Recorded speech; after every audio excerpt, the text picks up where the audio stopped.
আজকে আমরা এমন একটি কথা বলবো যেটি ইসলামের স্বর্ণ অক্ষরে লেখা আছে, সেটি হলো বদরের যুদ্ধ। বদরের যুদ্ধ একটি যুদ্ধ ছিল না, এটি ছিল সত্যের জয়, এটি ছিল বিশ্বাসের জয়, এটি ছিল আল্লাহর উপরে ভরসার জয়।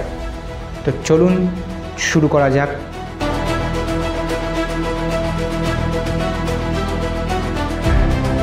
বদরের যুদ্ধ ঘটেছিল হিজরির দ্বিতীয় সনে 623 খ্রিস্টাব্দে।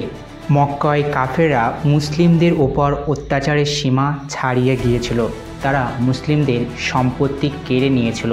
মদিনায় গিয়ে মুসলিমরা শান্তিতে ছিলেন না। কুরাইশরা একটি বাণিজ্য কাফেলা নিয়ে সিরিয়া থেকে ফিরছিল, যার নেতৃত্ব দিচ্ছিলেন আবু সুফিয়ান। রাসূলুল্লাহ সাল্লাল্লাহু আলাইহি ওয়াসাল্লাম এই কাফেলা আটকানোর পরিকল্পনা করেন, কারণ এটি ছিল মুসলিমদের কেড়ে নেওয়া সম্পত্তির একটি অংশ। কিন্তু কুরাইশরা এই খবর পেয়ে একটি বড় সেনাবাহিনী নিয়ে বদরের ময়দানে চলে আসে। এখন চিন্তা করুন, একদিকে ছিল কুরাইশদের কাছে 1000 জনের সৈনিক, উট, ঘোড়া এবং অহংকার, আর অন্যদিকে ছিল মুসলিমদের মাত্র 313 জন সাহাবী। তাদের ছিল মাত্র 2টি ঘোড়া আর 70টি উট, কিন্তু তাদের মনে ছিল একটাই শক্তি, আল্লাহর উপর অটল বিশ্বাস। কিন্তু তাদের মনে ছিল একটাই শক্তি, আল্লাহর উপরে অটল বিশ্বাস। সাল্লাম সাহাবা করিমদের উদ্দেশ্য করে বললেন, তোমরা আল্লাহর উপরে ভরসা করো এবং আল্লাহ তোমাদেরকে সাহায্য করবে।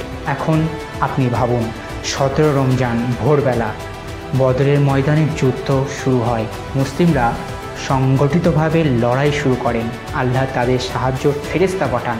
কোরআনে বলা হয়েছে আল্লাহ তাদের হৃদয়ে শান্তি দিয়েছিলেন। হযরত আলী, হযরত হামজা, হযরত ওমর, এদের মতো সাহাবীরা বিরুদ্ধের সাথে লড়াই করেন। কুরাইশদের বড় বড় নেতারা একে একে পরাজিত হয়। শেষে আল্লাহর ইচ্ছায় মুসলিমরা জয়ী হন। এই যুদ্ধ শুধু একটি যুদ্ধের জয় ছিল না, এটি ছিল ঈমানের জয়। শক্তি গুরুত্বপূর্ণ নয়, গুরুত্বপূর্ণ হলো ভরসা।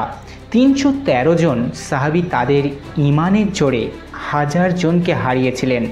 এই যুদ্ধ ইসলামের ইতিহাসে একটি টার্নিং পয়েন্ট ছিল।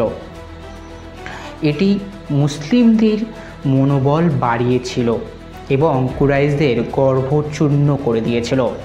প্রিয় ভাই ও বোনেরা, বদরের যুদ্ধ আমাদেরকে শেখায় জীবনে যত বড় চ্যালেঞ্জ আসুক, আল্লাহর উপর ভরসা রাখলে জয় নিশ্চিত।